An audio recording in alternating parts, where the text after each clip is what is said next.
John Higgins, Mortgage One. Happy Monday.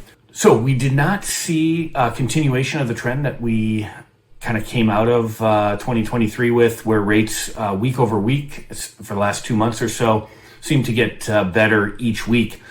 This past week, a little bit of consolidation, probably rates a little bit worse to end the week than they were at the end of the year. So nothing major, but this week we don't have a lot of economic news. We do have a lot of debt that's being floated by the Treasury. So we've got a couple bond offerings, and that we'll kind of see what the appetite is for the bond offerings that they have. That now the 10-year Treasury is just barely above 4%, having breached that quite nicely leading up to the end of the year. So a little bit of a struggle as far as bond pricing goes.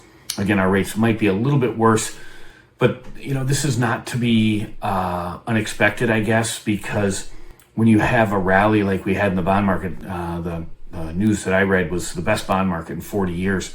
Certainly there was going to be a little bit of a pullback, maybe some profit taking from the traders and that. So we'll watch and see where things go this week.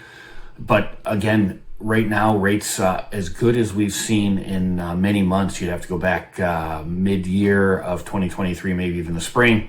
So much better tone to the market, well off those 8% 30-year fixed rate mortgages. Now we're at or below 7% on most of our mortgages. That's good news. Affordability has been an issue with rising home prices because of the lack of inventory and, of course, those high interest rates. And now things are looking much better on that front. So we'll give you an update next week after we kind of see how all these bond offerings go.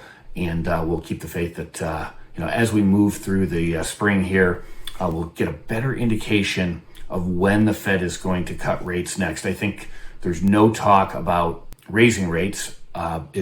If you look at the minutes that the Fed released on the last meeting, where Fed Chairman Powell really had some very dovish things to say about interest rates, we're pricing in a pretty good chance of a rate cut in March. We'll continue to see if that holds, and we'll give you an update next week.